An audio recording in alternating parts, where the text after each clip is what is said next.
Welcome to the Week 3 recap show of the Sunday games. I'm going to break down the top scorers, go over some buy lows and sell highs, and talk about a few of the players that maybe got hurt during Week 3 heading into Week 4. Let's break it down. Intro.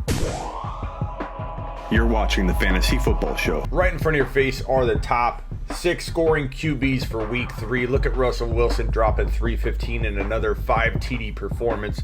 Josh Allen is a top 5 quarterback if you didn't already know. 311, 4 TDs, another rushing TD on the ground. Dak doing Dak things with 472. 3 TDs. He did have the 2 INTs, but it doesn't matter. Look at the reception totals out of all these guys. Gallup 6 for 138 and 1. Ced Wilson, don't worry about Cedric Wilson. Don't rush out to pick him up. This is a 1 week wonder type of thing. 5 for 107 and 2. There's too many mouths to feed. He can't be even remotely consistent in this offense. And CeeDee Lamb still did well. 6 receptions, or 5 for 65. Amari Cooper 9 for 86. I mean, there's not a lot of room. Even Zeke Elliott 6 for 24. But a lot of receptions going around in Week 3. And I think the sell high, maybe Gallup 6 for 138 and 1. You might be able to package him with something to upgrade maybe a little bit at like a running back 2 spot. Kyler Murray struggled with 3 INTs, but he still had 1 rushing touchdown. He still had the 2 passing and 270. Kind of an interesting week for quarterbacks after we get past the top 3. Now, we still have the Sunday night, Monday night games, so Lamar's not in here, Mahomes and A-Rod and Breeze. So the top 6 might look very different after the Monday night and Sunday night games. Be sure to check the Pat Mayo Show for all the updates on all these other games. Here are your top 6 running backs for Week 3. Look at Rex Burkhead atop the list with 49 rushing yards, 7 receptions. He had 2 touchdowns. He had the 49 receiving, the 49 rushing. What an outing for Rex Burkhead. He was available in a ton of leagues. I had one follower start him, JP, and JP must have found the Sportsbook Almanac because this is an outing that not many people saw coming. Eckler dropped loads in Week 3. I love seeing Eckler back in the double-digit reception category there. 11. He had 1 rushing TD. He had 84 receiving yards, and he had 59 rushing. Big outing for Austin Eckler, the number 1 performing running back outside of the outliers like Burkhead in week 3. So I like seeing him bounce back. And look at J-Rob still in the top 3 after the morning and afternoon games are done. What's going to be interesting is where people value this guy heading into Week 4 of Dynasty leagues. Will he be in everybody's top 12 overall, top 15 overall? I don't know where people are going to value him. I do know I get hundreds of email questions each day at sleepery.com and phone calls at heysmitty.com where people say, "Hey Smitty, should I trade Nick Chubb for J-Rob? Should I trade Mike Thomas for J-Rob?"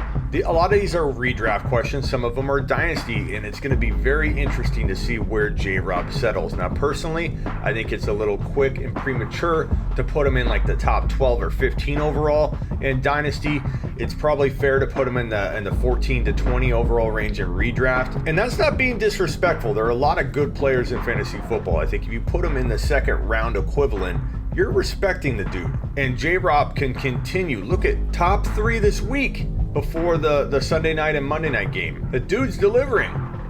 Dalvin Cook had 181 rushing yards and a touchdown, look down below, and didn't beat J-Rob in total scoring for Week 3. J-Rob's doing it all over the field. Now, would I rather have Dalvin Cook in Dynasty? Yeah, I would. Would I rather have Dalvin Cook moving forward in redraft? Yeah, I would. Would you be crazy liking J-Rob in your top 5? No, you wouldn't. There's an argument to be made here. That's why we play fantasy football. It's just going to be interesting. We don't know. We don't know where his value is going to level off in Dynasty from this moment moving forward. And it's going to be fun finding out through all the Q&A that I deal with all week long. Comment below if you want to talk about where you put J-Rob in your rankings moving forward, redraft or dynasty or keeper.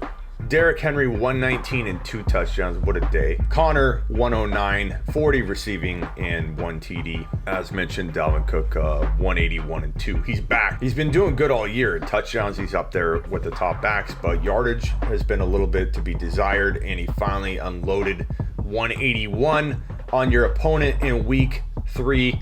and it's good to see him back in the yardage department. Dalvin Cook's top 5, top 6 running back locked moving forward. I feel really good about him right now heading into week 4. Real quickly, here are the 7 through 12 running backs for week 3. Again, removing Sunday and Monday from it because they haven't happened yet, or they're happening as we speak. But Pat's going to deal with that on his show. I'm doing Sunday morning and afternoon games only. Nick Chubb, 108, 2 TDs. Mike Davis, 1 receiving touchdown, and he had the 45 and 46 on the ground and through the air. Very good fill-in effort for Mike Davis. He's doing quite good. And I'm going to tell you, my buy low of the week is going to be Christian McCaffrey.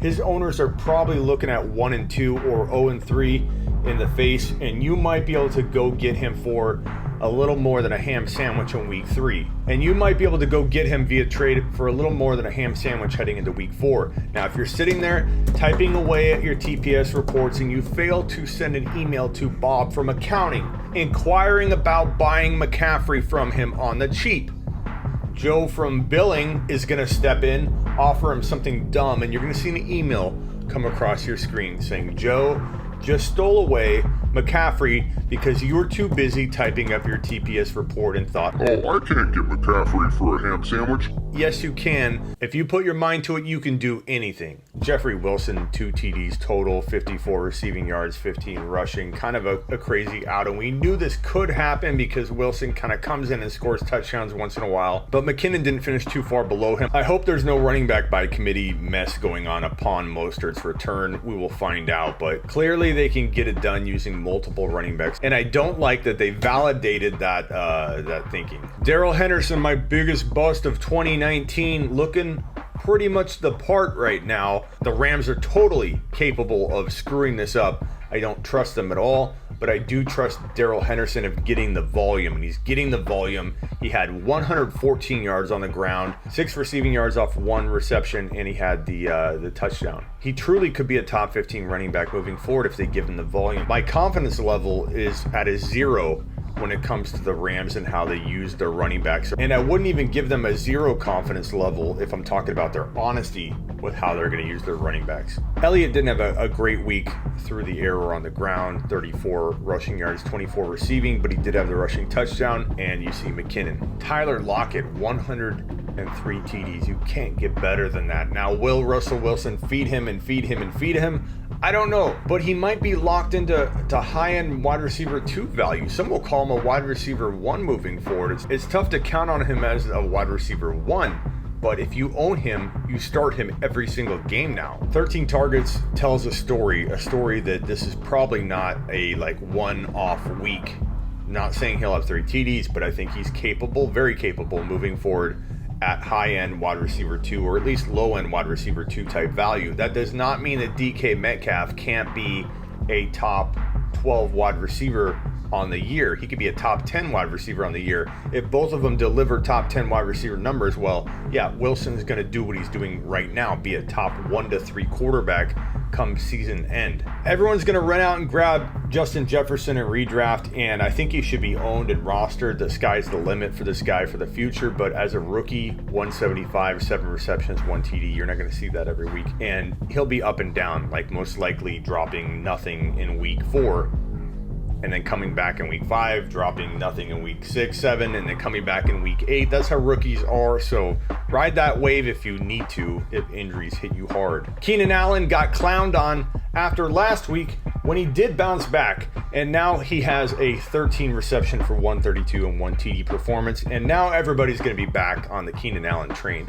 Same with A-Rob, and I said last week A-Rob is playing like garbage. We knew that Trubisky was a big part of that, but it is what it is. You are what you are. Your surroundings are attached to your value. Now that Trubisky's gone, A-Rob happens to drop 123 and 1. Welcome back, A-Rob. A-Rob owners might have just got their wide receiver 1 back. Cedric Wilson is an outlier, 107 and 2 TDs. Ain't happening on a regular basis. Already touched on that. Gallup, 6 for 138 and 1. I like him. He's wide receiver 3 capable. Don't sell him low. Don't sell him medium. But if you could sell him high, I probably would, because he probably will be up and down at times because there are a lot of mouths to feed. Cooper Kupp, 107 and 1 TD. DeAndre Hopkins, I'd love to see him get more touchdowns, but 10 receptions for 137 is just balling. Tyler Boyd, 125 and 10. I love it. Greg Ward, don't worry about it. Ayuk won't be consistent at all. Debo's even coming back, and same thing with T. Higgins. He'll be good in the future, could build rapport with Burrow, but in redraft, forget about it. In a season where everyone's hit with injuries, maybe Jimmy Graham does become worthy of being picked up. 2 TDs, 60 receptions. I doubt he has that kind of outing again or anything close to it, but he might be like 40 and a good shot at a touchdown capable.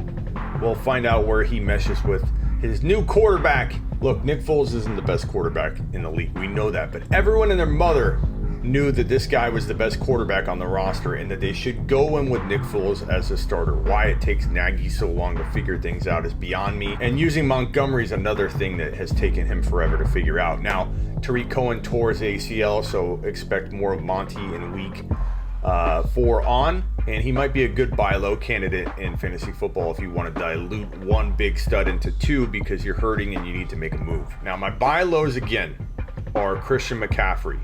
If you have a Antonio Gibson, a J.K. Dobbins, whoever sitting on your bench and you can plug them in for the time being, go trade a player, maybe Kareem Hunt level, maybe Allen Robinson at wide receiver. I know he just blew up, but McCaffrey's going to blow up too. Maybe you picked up Davis. You'll figure it out in the next couple weeks and get enough production that McCaffrey, if you're still in it, if you have enough wins to make the playoffs, McCaffrey's going to make you win out or help you win out. I go buy McCaffrey. That's my number 1 buy low. If either Lamar or Mahomes struggle, I buy low on Monday night or after Monday night. If J.K. Dobbins doesn't do well, I buy low on J.K. He has James Robinson potential like mid-season on. Go buy A.J. Brown before he comes back. Go buy Mike Thomas before he gets back. Maybe poke around at Kittle.